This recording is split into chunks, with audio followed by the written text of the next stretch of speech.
Assalamu alaikum, chers frères et sœurs. Au cœur des enseignements de l'islam, l'apparition de l'imam Mahdi, que la paix soit sur lui, occupe une place particulière et suscite une profonde réflexion parmi les croyants. L'imam Mahdi est décrit comme un guide divinement choisi, envoyé pour rétablir la justice et l'équité à une époque où l'injustice et la corruption domineront le monde. Cette prophétie, profondément ancrée dans les hadiths du prophète Muhammad, Saus, est une source d'espoir pour des millions de musulmans à travers le globe. Dans un monde marqué par l'incertitude, les conflits et les crises, beaucoup se tournent vers les signes de la fin des temps pour mieux comprendre les événements qui les entourent. L'idée de l'apparition prochaine du Mahdi est perçue non seulement comme un événement spirituel, mais aussi comme une promesse de renouveau et de paix universelle. Les savants musulmans ont longuement débattu et étudié cette prophétie, soulignant son importance dans la foi islamique. Aujourd'hui, face aux défis contemporains, l'intérêt des musulmans pour ce sujet s'intensifie. Cette quête de compréhension n'est pas une simple curiosité, mais une volonté sincère de se préparer spirituellement et de rester fermement attaché aux enseignements d'Allah. Dans cette vidéo, nous allons explorer les prophéties liées à l'imam Mahdi, les signes annonciateurs de son apparition et leur pertinence dans notre époque. Avant de commencer cette vidéo, n'oubliez pas de liker cette vidéo, car cela nous donne beaucoup de force pour continuer à partager du contenu bénéfique. Et je vous invite à vous abonner à notre chaîne et d'activer la cloche de notification pour rester informé de nos prochaines publications sur la foi islamique. Merci et bonne vidéo. Les sources sur l'imam Mahdi. L'histoire et le rôle de l'imam Mahdi, que la paix soit sur lui, sont tirés des enseignements prophétiques et occupent une place importante dans la tradition islamique. Bien que le Coran ne mentionne pas directement l'imam Mahdi, de nombreux hadiths authentiques du prophète Muhammad, sallam, mettent en lumière son apparition future. Ces textes constituent les principales sources de compréhension sur ce sujet. Parmi les hadiths largement acceptés par les savants, on trouve celui rapporté par Abu Saïd al-Khudri, qu'Allah soit satisfait de lui, où le prophète, Saus, a dit « Le jour de la résurrection ne viendra pas avant qu'Allah n'envoie un homme de ma descendance, dont le nom sera comme le mien, et dont le nom du Père sera comme celui de mon Père. Il remplira la terre de justice et d'équité, tout comme elle était auparavant remplie d'oppression et d'injustice. » Rapporté par Abu Daoud et authentifié par Al-Albani. Un autre hadith rapporté par Salama, qu'Allah soit satisfait d'elle, mentionne « Le Mahdi viendra de ma descendance, de la lignée de Fatima. » Sunan Ibn Majah, Sahih, selon Al-Albani. Ces hadiths et bien d'autres montrent que l'imam Mahdi sera un descendant direct du prophète Muhammad, Saus, portant son nom et sa mission. Guider l'humanité et rétablir l'équilibre et la justice dans un monde troublé. Cependant, il est crucial de faire la distinction entre les sources authentiques et celles qui sont discutables. Les savants de l'islam ont mis en garde contre l'utilisation de hadiths faibles ou inventés pour alimenter des spéculations sur l'imam Mahdi. Par exemple, certains récits non authentifiés décrivent des événements exagérés ou incompatibles avec les enseignements fondamentaux de l'islam. Ces récits, bien qu'ils puissent captiver l'imaginaire populaire, ne doivent pas être utilisés pour fonder nos croyances. L'imam Ibn Kathir, dans son ouvrage Al-Bidaya wal-Nihaya, a compilé plusieurs récits authentiques sur le Mahdi, tout en dénonçant les récits non fiables. De même, des savants contemporains comme Sheikh Al-Albani ont travaillé pour classifier les hadiths sur ce sujet, permettant aux croyants de se baser uniquement sur des textes crédibles. En tant que musulmans, il est de notre devoir de ne suivre que ce qui est prouvé par les textes authentiques et validé par les savants. L'imam Mahdi est une figure réelle dans la foi islamique, mais les spéculations et exagérations doivent être évitées. La connaissance vérifiée, transmise par des chaînes de narration fiables, est essentielle pour une compréhension correcte. Ainsi, avant de discuter ou de croire à certaines affirmations concernant l'imam Mahdi, il est important de se référer aux sources validées et d'agir avec prudence. Ce sujet n'est pas un espace pour les opinions personnelles ou les interprétations hasardeuses, mais plutôt une opportunité d'approfondir notre foi avec sérieux et sincérité. Les signes avant-coureurs de son apparition. L'apparition de l'imam Mahdi, que la paix soit sur lui, sera précédée de nombreux signes prophétiques annoncés par le prophète Muhammad, SAW. Ces signes, regroupés en deux catégories principales, majeurs et mineurs, servent d'indicateurs pour les croyants. Ils rappellent l'approche de la fin des temps et l'importance de se préparer spirituellement. Les signes mineurs de la fin des temps. Les signes mineurs, également appelés Ashrat al-Sa'a, sont des événements qui se manifestent progressivement dans le temps. Beaucoup d'entre eux sont déjà visibles aujourd'hui. Parmi les signes mentionnés dans les hadiths, la prolifération des injustices et des oppressions. Le prophète, SAW, a dit « Quand l'autorité sera donnée à ceux qui ne la méritent pas, alors attends-leur » Sahih al-Bukhari. Ce signe est visible à travers la corruption généralisée, les injustices sociales et l'abus de pouvoir. La multiplication des divisions parmi les musulmans. Le prophète, SAW, a mentionné que la communauté musulmane sera fragmentée en différents groupes, chacun suivant son propre chemin. L'apparition d'innovations religieuses et la négligence de la sunna les croyants délaisseront les enseignements du Coran et de la sunna, tandis que les innovations deviendront courantes. L'expansion des richesses matérielles mais une pauvreté spirituelle. Dans un hadith rapporté par Abu Huraira, le prophète, SAW, a dit « L'heure ne viendra pas avant que la richesse ne devienne abondante au point que personne n'acceptera une aumône. » Sahih al-Bukhari. La dégradation des mœurs. Les valeurs morales seront mises de côté, et les comportements immoraux deviendront monnaie courante. Ces signes, bien qu'inquiétants, sont aussi une opportunité pour les croyants de retourner vers Allah, de se repentir et de renforcer leur foi. Les signes majeurs de la fin des temps. Les signes majeurs sont des événements extraordinaires et universels qui marqueront une étape décisive avant l'apparition de l'imam Mahdi et le jour du jugement. Parmi ces signes, la montée de grands troubles et conflits mondiaux. Des guerres intenses et des désordres sans précédent se propageront, causant chaos et destruction. L'émergence du Dajjal, l'Antéchrist. Le Dajjal apparaîtra comme un grand trompeur, prétendant être divin. Il sera un test majeur pour les croyants. L'imam Mahdi sera un guide spirituel crucial pour affronter cette épreuve. L'apparition d'un feu en Arabie, le prophète, SAW, a dit « L'heure ne viendra pas avant qu'un feu ne sorte du Hijaz et éclaire les coups des chameaux à Bousra. » Sahih al-Bukhari. Le lever du soleil à l'ouest. Ce phénomène surnaturel marquera un point de non-retour pour le repentir des gens. La descente de Jésus, Issa, que la paix soit sur lui, Jésus, As, reviendra pour soutenir l'imam Mahdi, vaincre le Dajjal et instaurer la justice. Événements actuels liés aux signes. De nombreux croyants se demandent si les événements contemporains, tels que les catastrophes naturelles, les pandémies, les guerres et l'érosion des valeurs morales, pourraient être liés à ces signes prophétiques. Bien que certains événements puissent sembler correspondre, il est important de rappeler que seul Allah connaît le moment exact de la réalisation de ces prophéties. Interprétation des signes par les savants.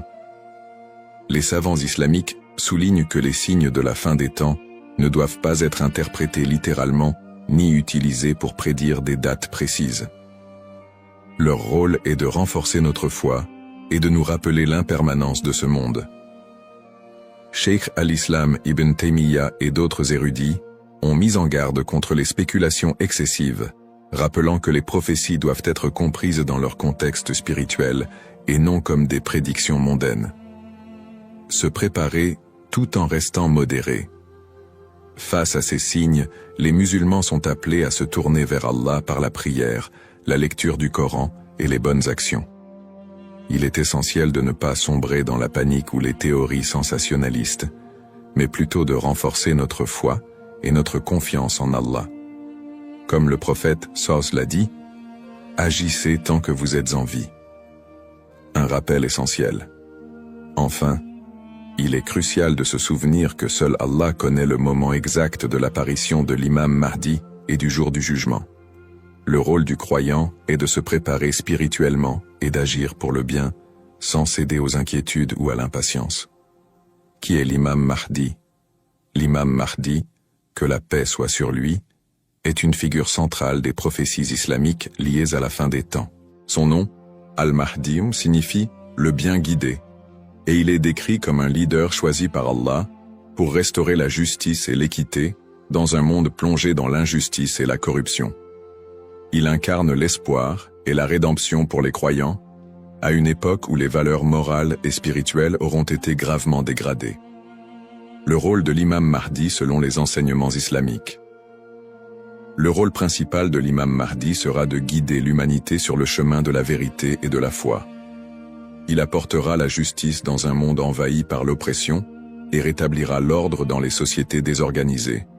Le prophète Muhammad, Saus, a dit « Il remplira la terre de justice et d'équité, tout comme elle était auparavant remplie d'injustice et d'oppression. » Sunan Abu Daoud, Sahih, selon Al-Albani. Le Mahdi sera également un défenseur de l'islam et de l'unité de la communauté musulmane. Ummah. Son arrivée coïncidera avec une période de chaos où les croyants seront divisés et éprouvés par de grandes tribulations. Il unifiera les musulmans sous une bannière commune et les guidera dans des batailles contre les forces du mal, notamment le Dajjal, l'Antéchrist. Traits et caractéristiques de l'imam Mahdi. Les hadiths authentiques décrivent l'imam Mahdi comme un homme au physique et aux qualités exceptionnelles. Son nom et sa lignée. Il portera le même nom que le prophète Mohammed, Saus, et son père aura également un nom similaire à celui du père du prophète. Il sera un descendant direct du prophète à travers sa fille Fatima, qu'Allah soit satisfait d'elle. Son apparence, dans certains récits, il est décrit comme ayant un front large et un nez aquilin. Ses traits physiques permettront aux croyants de le reconnaître. Son caractère, le Mahdi sera doté d'un sens aigu de la justice, d'une grande sagesse et d'un cœur pur. Il sera aimé et suivi par les croyants sincères. Le prophète Muhammad, Salabas, a dit « Le Mahdi viendra de ma descendance, de la lignée de Fatima. » Sunan ibn Majah, Sahih, selon Al-Albani. Le lien avec le prophète Muhammad, Saus. L'imam Mahdi, en tant que descendant direct du prophète Muhammad, Saus, est lié non seulement par sa lignée, mais aussi par sa mission spirituelle. Comme le prophète, il sera un guide pour l'humanité et incarnera les valeurs de l'islam, la justice, la miséricorde et la foi en Allah. Sa venue est perçue comme une continuation de la mission prophétique, avec un accent particulier sur la restauration de l'équilibre dans un monde corrompu. Pourquoi est-il tant attendu par les croyants? L'attente de l'imam Mahdi est profondément enracinée dans l'espoir de voir un monde meilleur. Les musulmans voient en lui un symbole d'espoir, surtout dans les moments de grandes difficultés et d'injustice. Espoir de justice universelle, dans un monde où les inégalités et les oppressions sont omniprésentes, l'imam Mahdi est attendu comme celui qui rétablira l'équilibre et donnera à chacun son droit. Unité de la communauté musulmane. À une époque où les divisions parmi les musulmans sont nombreuses, il apportera l'unité et la paix au sein de l'Ummah. Un guide spirituel et moral.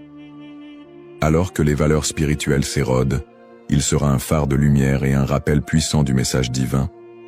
Pour les croyants, l'imam Mahdi représente un renouveau spirituel et moral. Sa venue n'est pas simplement un événement futur, mais un rappel constant de l'importance de rester attaché à sa foi, de cultiver la justice et d'agir en tant que serviteur d'Allah.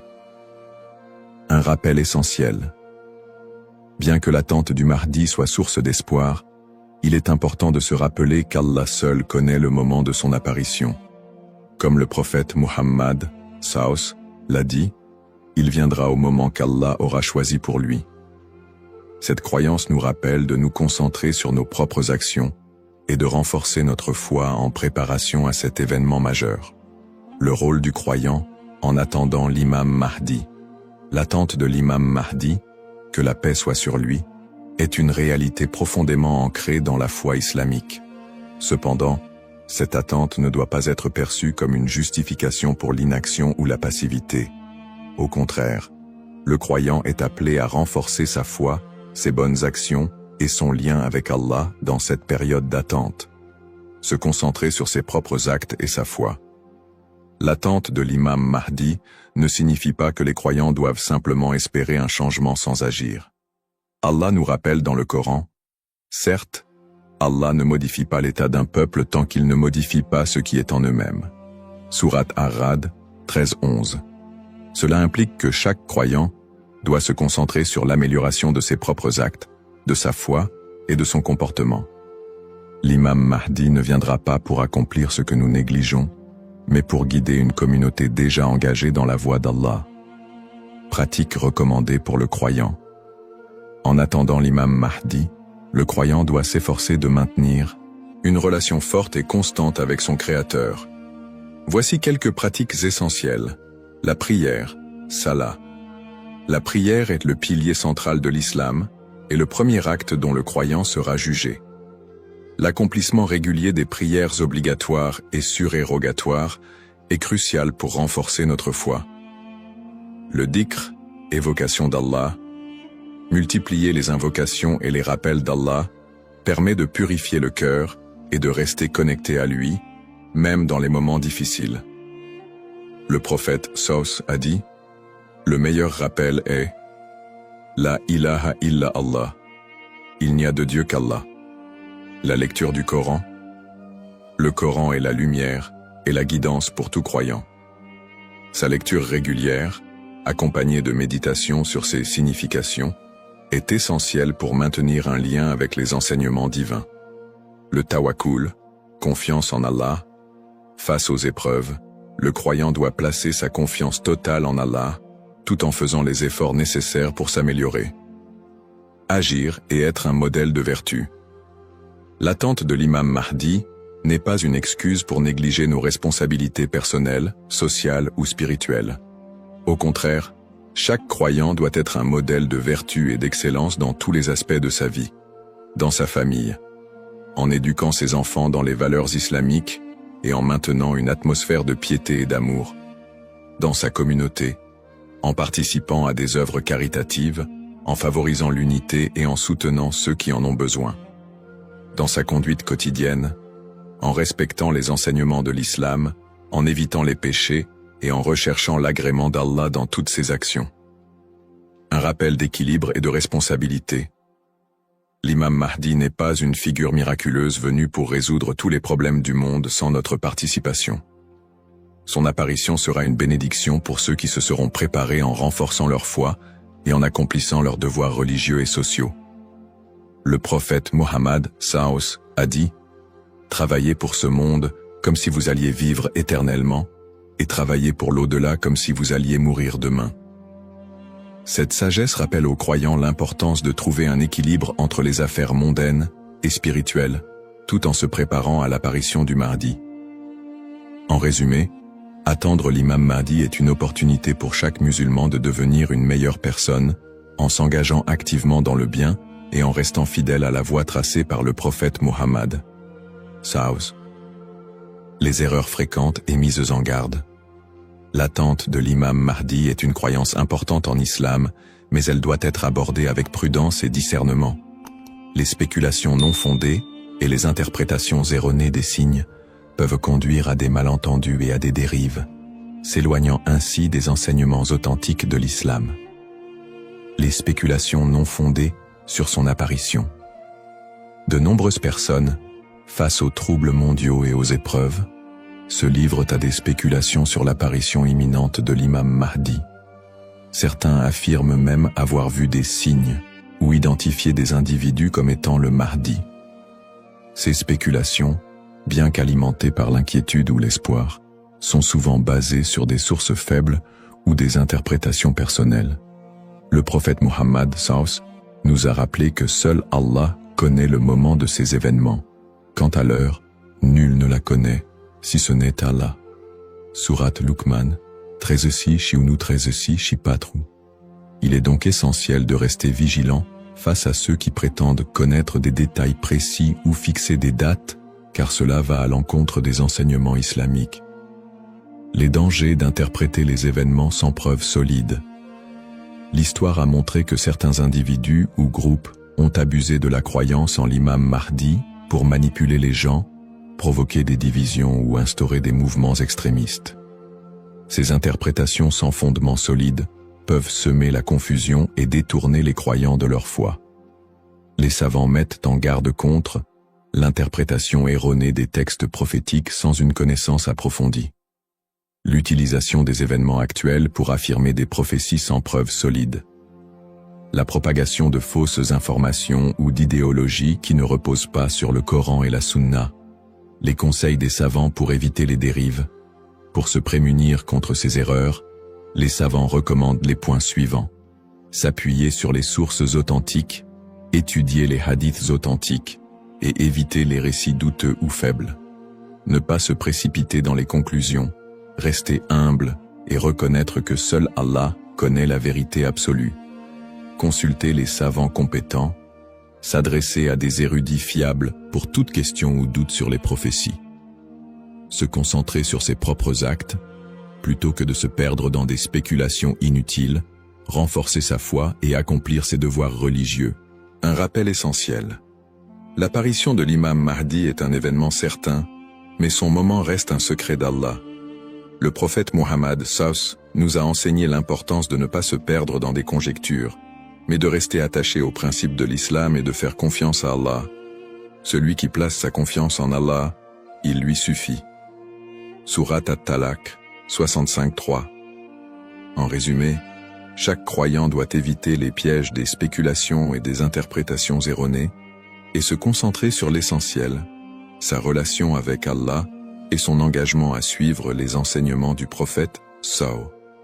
L'importance de l'espoir et de la confiance en Allah. Dans un monde rempli de défis, d'épreuves et d'incertitudes, il est essentiel pour les croyants de maintenir un profond sentiment d'espoir et une confiance absolue en Allah. La promesse de l'apparition de l'imam Mahdi, que la paix soit sur lui, n'est pas un appel à la peur, mais un rappel de la miséricorde et de la sagesse infinie d'Allah. Ne pas céder à la peur ou à l'anxiété. Les épreuves de la vie peuvent parfois paraître écrasantes, mais Allah nous rappelle dans le Coran. Ne vous laissez pas abattre et ne soyez pas tristes. Vous êtes les supérieurs si vous êtes croyants. Surat Al-Imran 3:139. Plutôt que de succomber à l'anxiété face aux troubles du monde ou aux signes de la fin des temps, les croyants doivent se rappeler que ces événements font partie du plan divin. Allah est le meilleur des planificateurs, et tout ce qui se passe a une raison profonde, même si elle nous échappe. Chaque épreuve est une opportunité de se rapprocher d'Allah. Les moments de difficulté sont, en réalité, des occasions uniques pour renforcer sa foi et son lien avec Allah. Le prophète Muhammad SAW a dit « La récompense est proportionnelle à l'épreuve. Lorsqu'Allah aime un peuple, il l'éprouve. » Sahih al-Bukhari. Au lieu de voir les épreuves comme des obstacles, elles doivent être perçues comme des moyens d'expier nos péchés, de purifier nos cœurs et d'accroître notre patience et notre gratitude. Les pratiques comme le dhikr, la prière et la lecture du Coran permettent de transformer ces épreuves en des opportunités de rapprochement avec Allah. Plus le croyant se connecte à son Seigneur, plus il trouve de sérénité et de force face à l'adversité. Rester unifié en tant qu'Ummah. L'unité de la communauté musulmane, Ummah, est un pilier essentiel dans la préparation à l'apparition de l'imam Mahdi. La division affaiblit les croyants et les détourne de leurs objectifs spirituels. Allah nous appelle à l'unité dans le Coran. Et cramponnez-vous tous ensemble au câble d'Allah et ne soyez pas divisés. Surat Al-Imran 3:103. En restant unis, les croyants peuvent surmonter les épreuves collectives et se soutenir mutuellement dans la foi. L'entraide, le pardon et l'amour fraternel sont des valeurs fondamentales pour bâtir une communauté forte et résiliente. Un rappel d'espoir et de sérénité. Allah est toujours avec ceux qui placent leur confiance en lui. Le prophète Muhammad, Savus, nous a enseigné que même dans les moments les plus sombres, Il y a toujours de l'espoir pour ceux qui se tournent vers Allah avec sincérité. Il a dit, « Étonnante est l'affaire du croyant. Tout ce qui lui arrive est un bien pour lui. Si un bonheur l'atteint, il remercie, et c'est un bien pour lui. Et si un malheur l'atteint, il patiente, et c'est un bien pour lui. » Sahih Muslim. Ainsi, en renforçant notre foi, en restant unis et en plaçant notre confiance en Allah, nous transformons les moments d'incertitude en des opportunités de grandir spirituellement et de construire un avenir meilleur pour l'Ummah. Conclusion inspirante. En résumé, la prophétie de l'apparition de l'imam Mahdi est un rappel puissant pour les croyants de renforcer leur foi, d'être attentifs aux enseignements d'Allah et de se préparer spirituellement à l'au-delà. Nous avons exploré les sources authentiques qui mentionnent l'imam Mahdi, les signes avant-coureurs de son apparition et son rôle dans la restauration de la justice et de l'équité. Nous avons également mis en lumière l'importance pour chaque croyant d'agir, de cultiver la patience et de ne pas tomber dans des spéculations infondées. Ces enseignements sont une invitation à la réflexion personnelle. Suis-je prêt à rencontrer mon Seigneur? Ai-je accompli les devoirs qu'Allah m'a confiés? L'attente de l'imam Mahdi doit nous pousser à purifier nos intentions, à accroître nos bonnes actions et à renforcer l'unité de l'Ummah. Terminons cette réflexion par une invocation sincère. Ô Allah, guide-nous sur le droit chemin, raffermis notre foi et aide-nous à être parmi ceux qui te plaisent. Protège l'humanité des épreuves et des divisions et accorde à l'Ummah l'unité et la paix. Fais de nous des serviteurs sincères et prépare nos cœurs à accueillir tes bénédictions. Amin. Puisse Allah nous accorder la patience, la sagesse et la force d'être des modèles de vertu et de foi. Bismillahirrahmanirrahim. Au nom d'Allah, le tout miséricordieux, le très miséricordieux. Assalamu alaykum wa rahmatullahi wa barakatuh. Que la paix, la miséricorde et les bénédictions d'Allah soient nocturnes pour vous tous. Le Ramadan est là. Un mois béni, un mois où chaque seconde est précieuse, où chaque souffle peut être une adoration, et où chaque invocation peut changer une destinée. Mais avez-vous déjà pensé aux doigts que vous faites chaque soir? Le prophète nous a enseigné que les invocations d'un jeûneur ne restent jamais sans réponse. Imaginez.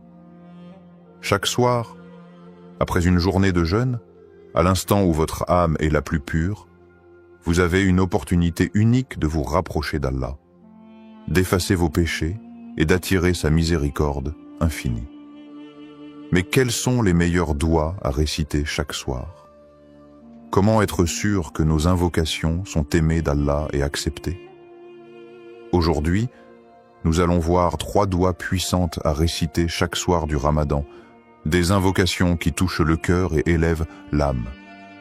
Ces paroles, si vous les prononcez avec sincérité, peuvent illuminer votre vie et changer votre destinée. Alors restez bien jusqu'à la fin. Avant de commencer cette vidéo, n'oubliez pas de liker cette vidéo, car cela nous donne beaucoup de force pour continuer à partager du contenu bénéfique. Et je vous invite à vous abonner à notre chaîne et d'activer la cloche de notification pour rester informé de nos prochaines publications sur la foi islamique. Partagez-la avec vos proches et laissez un commentaire pour me dire ce que vous en pensez. Merci et bonne vidéo. La puissance des doigts pendant le Ramadan. Le mois de Ramadan est bien plus qu'un simple mois de jeûne. C'est un moment de connexion profonde avec Allah. Une opportunité unique pour que nos prières soient exaucées. En effet, Allah nous a promis dans le Coran, « Et quand mes serviteurs t'interrogent à mon sujet, alors je suis tout proche, je réponds à l'appel de celui qui m'invoque quand il m'appelle. » Sourate Al-Baqarah 246. Ce verset est d'autant plus significatif qu'il se trouve au cœur des passages qui parlent du jeûne du Ramadan. Comme si Allah nous rappelait que ce mois béni est un moment où ses portes sont grandes ouvertes pour accueillir nos supplications. Pourquoi les doigts ont un impact particulier pendant le Ramadan? 1. Les portes du ciel sont ouvertes. Selon un hadith rapporté par Al-Bukhari et Muslim, le prophète a dit « Quand vient le mois de Ramadan, les portes du paradis s'ouvrent, celles de l'enfer se ferment et les diables sont enchaînés. Cela signifie que l'influence du mal diminue, nous rendant plus réceptifs à la spiritualité et nous permettant de nous concentrer davantage sur nos invocations. 2. Le jeûneur a une invocation qui ne sera jamais rejetée. Le prophète a dit « 3 invocations ne sont pas rejetées. L'invocation du jeûneur au moment de la rupture du jeûne, celle de l'opprimé et celle du voyageur. » Tirmidhi 35-98. Ainsi, chaque soir, juste avant de rompre le jeûne, nous avons un moment privilégié où nos supplications montent directement vers Allah. Imaginez alors l'impact de 3 doigts précises et puissantes, répétées chaque soir avec foi et sincérité. Un exemple inspirant. L'histoire de l'homme qui a vu sa vie changer grâce à une doua. Il était une fois un homme simple, habitué à réciter une seule invocation chaque soir du Ramadan. « Ô Allah, pardonne-moi, éclaire mon cœur et guide-moi vers ce qui est meilleur pour moi. » Pendant des années, il n'a vu aucun changement majeur dans sa vie. Mais un jour, après plusieurs ramadans passés à répéter cette même invocation, tout s'est transformé. Il a trouvé un emploi qu'il n'espérait plus, ses soucis financiers se sont envolés, et surtout, son cœur s'est rempli d'une paix qu'il n'avait jamais connue auparavant. Il a alors compris que chaque doua est comme une graine semée dans l'invisible. Même si on ne voit pas immédiatement les fruits, Allah répond toujours de la meilleure manière et au meilleur moment. Ainsi, imaginez l'impact des 3 douas que nous allons découvrir ensemble. Si vous les récitez chaque soir du Ramadan avec sincérité, elles pourraient bien être le secret d'un avenir meilleur, rempli de bénédictions. Première doua, l'invocation pour le pardon. Dans notre quotidien, nous commettons tous des erreurs. Parfois consciemment, parfois sans même nous en rendre compte. Mais Allah, dans son infinie miséricorde, nous a donné une clé précieuse pour effacer nos fautes. L'istighfar, la demande de pardon. Le Ramadan est le mois du pardon par excellence. C'est une période où Allah ouvre grandes ses portes de miséricorde et efface les péchés de ceux qui reviennent sincèrement à lui. Le prophète a dit « Celui qui jeûne le Ramadan avec foi et en recherchant la récompense d'Allah verra ses péchés passer pardonnés. » Al-Bukhari, Muslim. Tout miséricordieux, le très miséricordieux. Assalamu alaikum wa rahmatullahi wa barakatuh.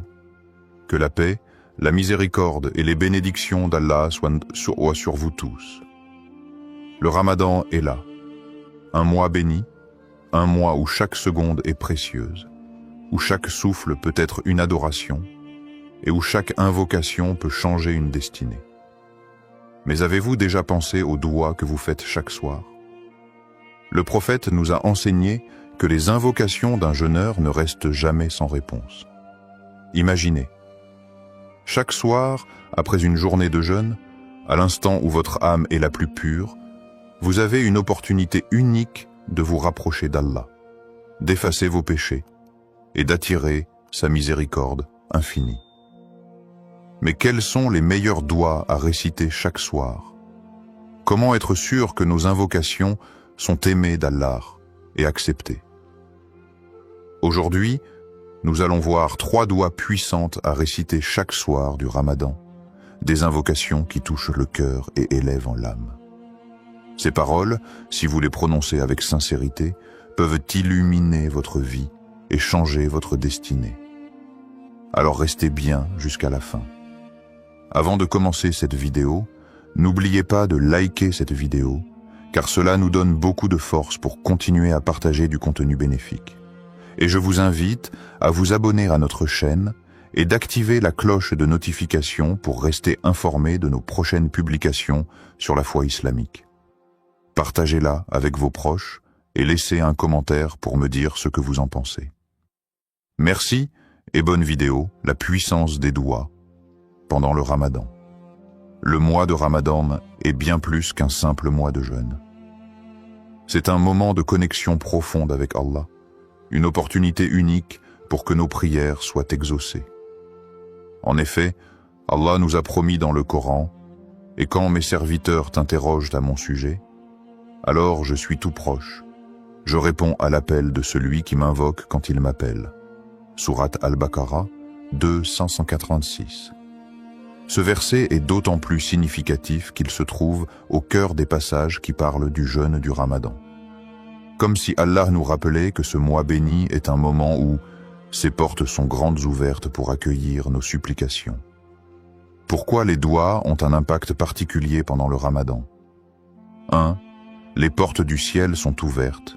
Selon un hadith rapporté par Al-Bukhari et Muslim, le prophète a dit « Quand vient le mois de Ramadan, les portes du paradis s'ouvrent, celles de l'enfer se ferment et les diables sont enchaînés. » Cela signifie que l'influence du mal diminue, nous rendant plus réceptifs à la spiritualité et nous permettant de nous concentrer davantage sur nos invocations. 2.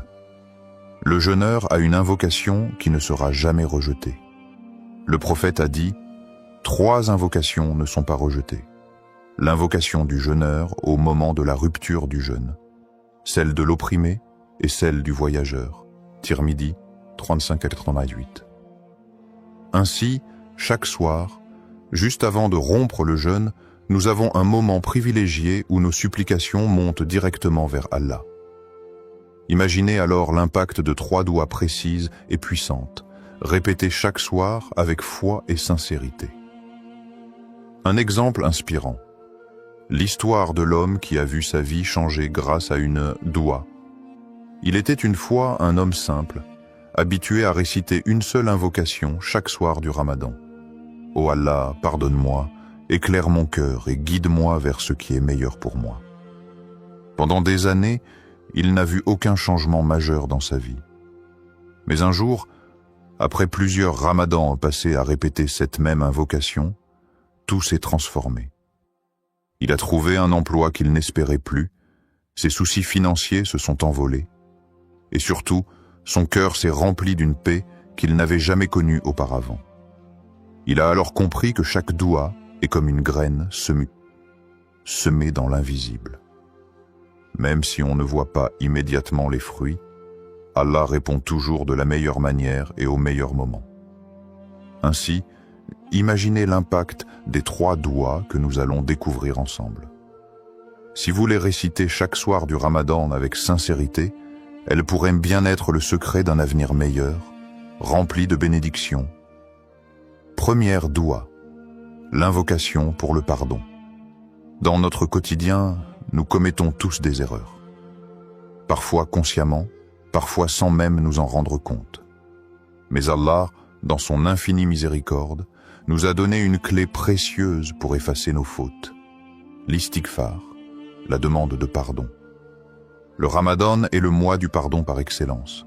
C'est une période où Allah ouvre grandes ses portes de miséricorde et efface les péchés de ceux qui reviennent sincèrement à lui.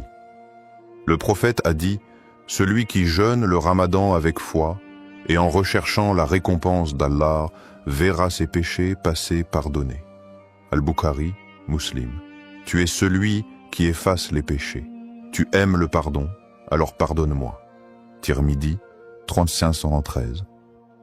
C'est cette invocation que le prophète a enseignée à Aïcha, radiyallahu anha, lorsqu'elle lui a demandé « Ô messageur d'Allah, si je trouve la nuit du destin, que dois-je dire ?» Il lui répondit avec cette doua puissante. Pourquoi demander pardon chaque soir du Ramadan? 1. Allah aime pardonner. Le pardon d'Allah est immense. Même si nos péchés atteignaient les cieux, Allah les effacerait si nous nous tournons sincèrement vers lui. Il dit dans le Coran, 10. Ô mes serviteurs qui avez commis des excès à votre propre détriment, ne désespérez pas de la miséricorde d'Allah. Car Allah pardonne tous les péchés. Oui, c'est lui le pardonneur, le très miséricordieux. Sourate Az-Zumar 39-53. 2. Un cœur purifié attire les bénédictions. Demander pardon chaque soir, c'est nettoyer son cœur avant de dormir et attirer la lumière divine. Imaginez-vous aller au lit en sachant que vos erreurs de la journée ont été effacées. Quelle tranquillité d'âme. 3. Le pardon ouvre les portes du succès. L'istighfar n'efface pas seulement les péchés, mais il attire aussi la prospérité et le bonheur. Le prophète Nour alayhi salam a dit à son peuple: « Implorez le pardon de votre Seigneur. En vérité, il est grand pardonneur. Il enverra sur vous du ciel des pluies abondantes. Il vous accordera beaucoup de biens et d'enfants, et vous donnera des jardins et des rivières. » Sourate Nour, 71, 10, 12.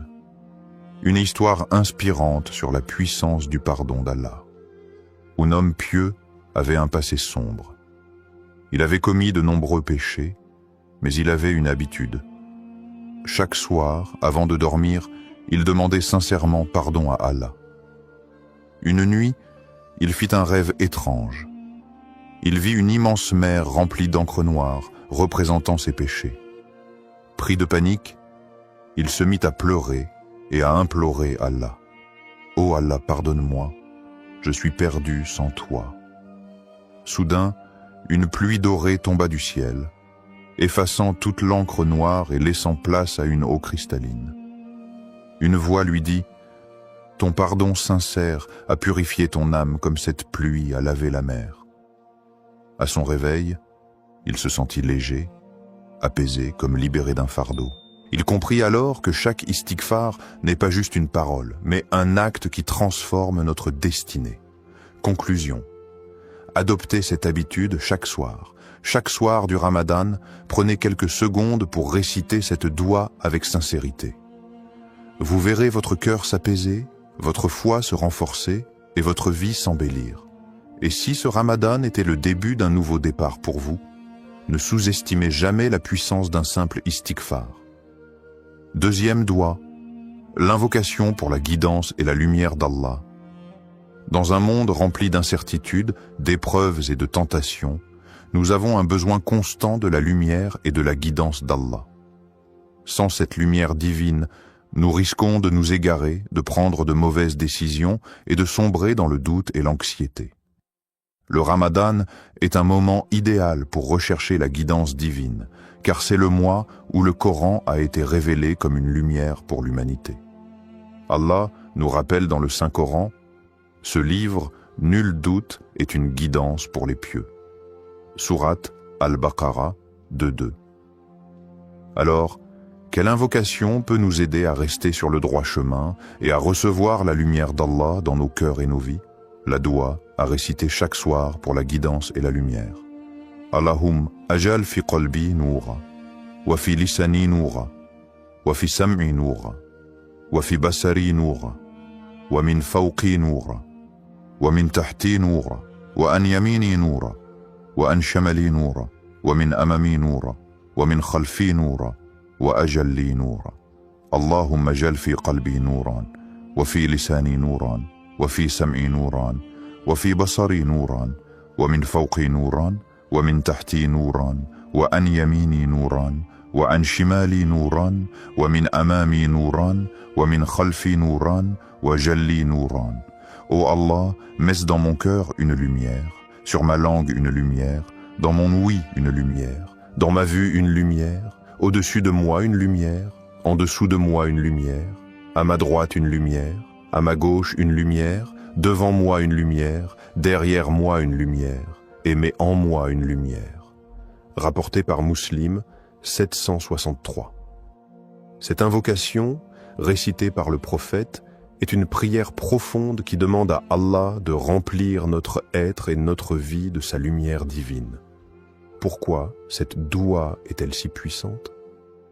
Elle renforce la foi et éloigne les doutes.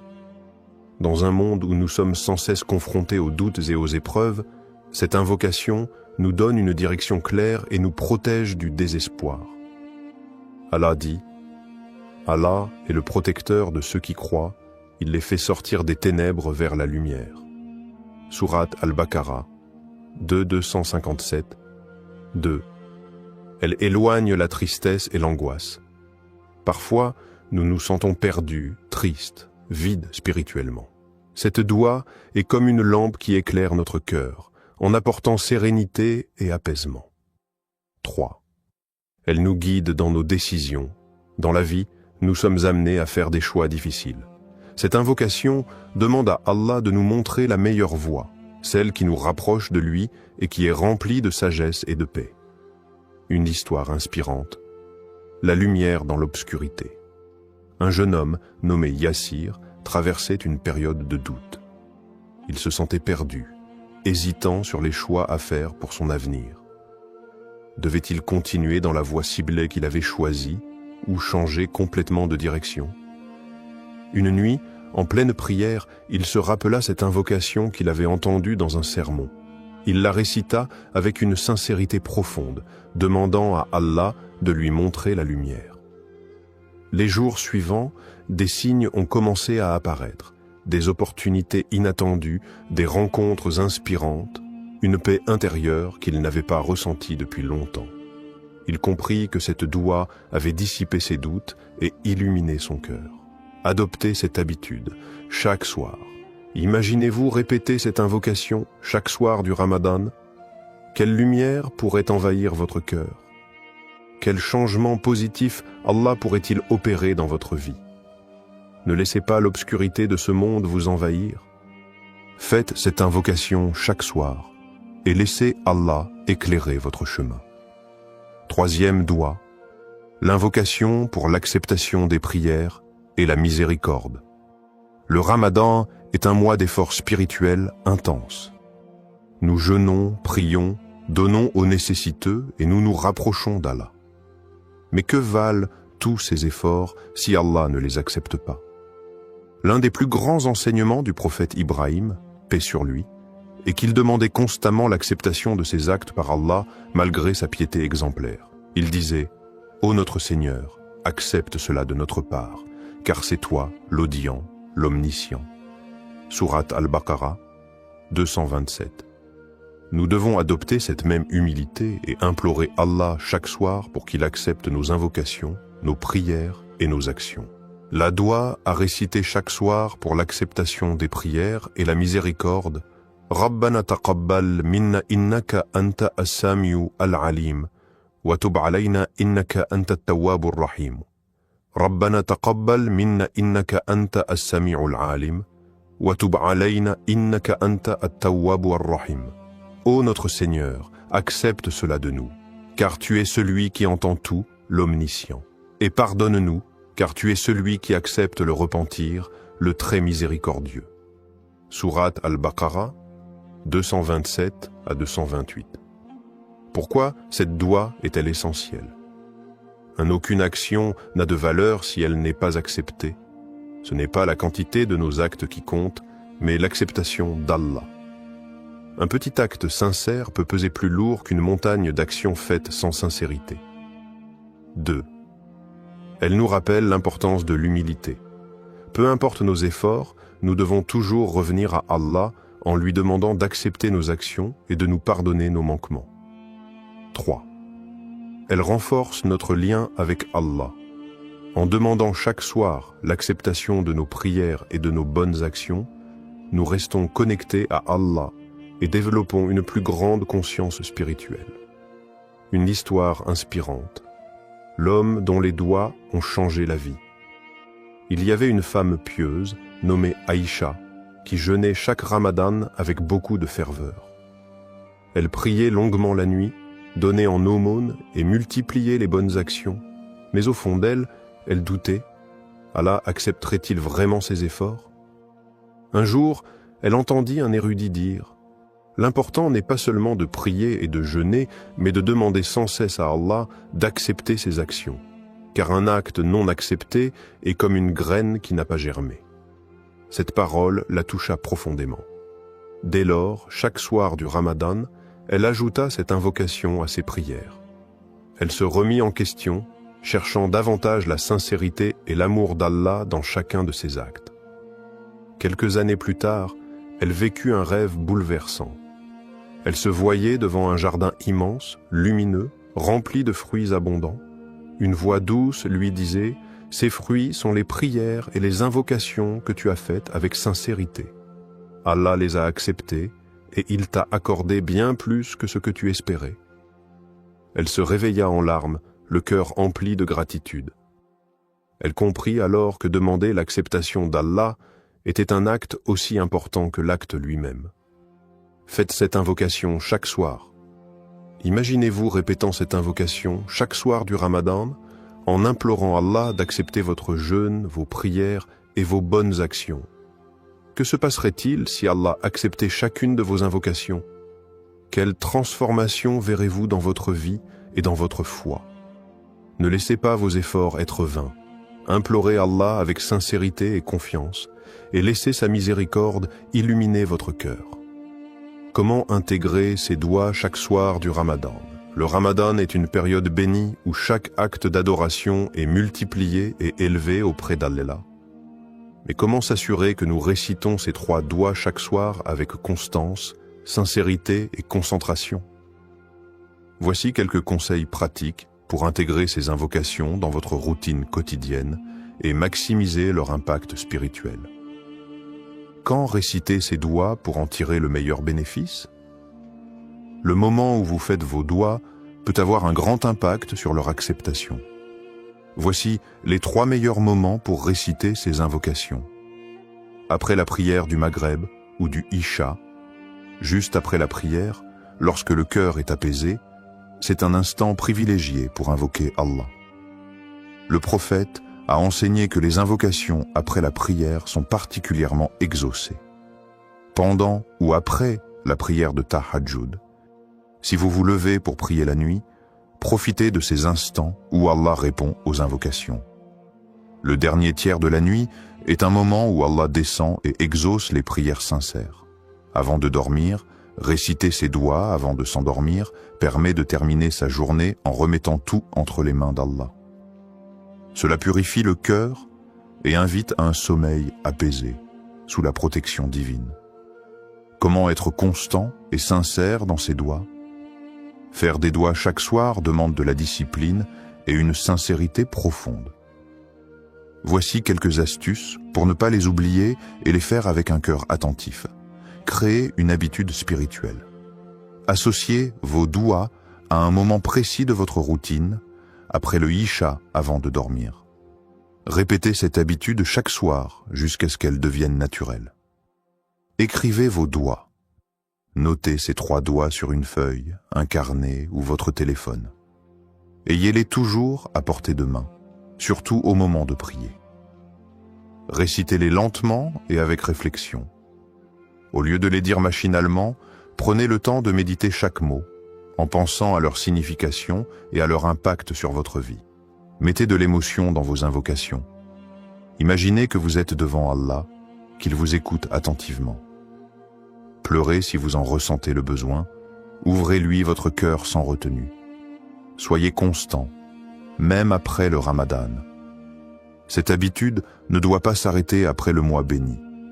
Plus vous êtes régulier dans vos invocations, plus elles auront d'impact sur votre vie. Comment rendre ces doigts encore plus puissantes? Pour que ces invocations soient encore plus efficaces, voici quelques conseils inspirés du Coran et de la Sunna. Invoquez avec une intention pure. Avant de réciter ces doigts, purifiez votre intention. Faites-le uniquement pour plaire à Allah et non pour des gains matériels immédiats. Soyez en état de pureté.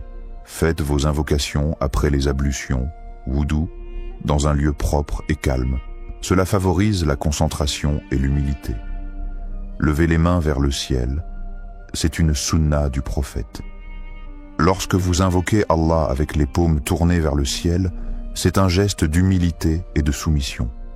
Prononcez les noms d'Allah avant de commencer.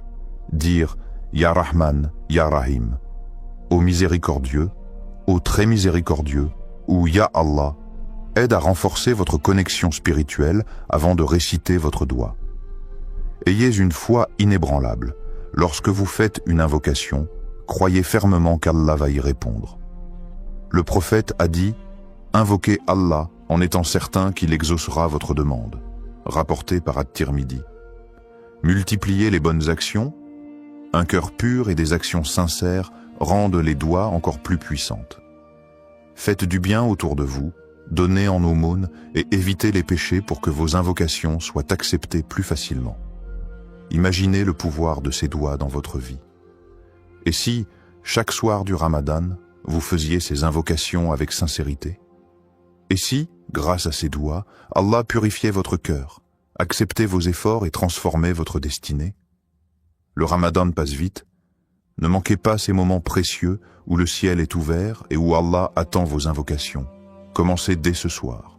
Levez les mains, récitez ces 3 doigts et laissez Allah illuminer votre chemin. Conclusion inspirante: ne sous-estimez jamais la puissance des doigts. Tout au long du Ramadan, chaque instant est une opportunité d'élévation spirituelle et chaque invocation est une porte ouverte vers la miséricorde divine. Ne sous-estimez jamais la puissance des doigts. Elles peuvent changer votre destin, purifier votre âme et rapprocher votre cœur d'Allah. Le prophète a dit « L'invocation est l'essence même de l'adoration », rapporté par At-Tirmidhi. Cela signifie que chaque parole que vous adressez à Allah est entendue. Chaque supplication est précieuse. Et chaque sincérité dans vos invocations est une lumière ajoutée à votre cœur. Faites de ces doigts votre arme spirituelle. Imaginez un instant, si chaque soir du Ramadan, vous leviez les mains avec sincérité, si vous demandiez pardon à Allah, imploriez sa guidance et suppliez qu'il accepte vos efforts, comment votre vie pourrait-elle changer?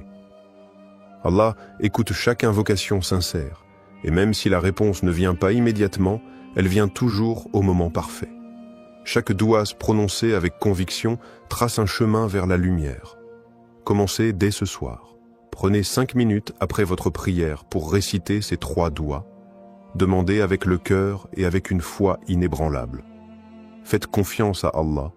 Il sait ce qui est le meilleur pour vous. Le prophète a dit « Allah est généreux et il est gêné de renvoyer les mains de son serviteur vides lorsqu'il l'invoque. » Rapporté par Abu Daoud, At-Tirmidhi. Alors n'ayez pas peur de demander. Peu importe vos épreuves, vos faiblesses ou vos doutes, Allah est là, il écoute et il aime ceux qui l'invoquent. Faites ces doigts chaque soir du Ramadan et laissez Allah illuminer votre vie. Twinkle, twinkle, little star.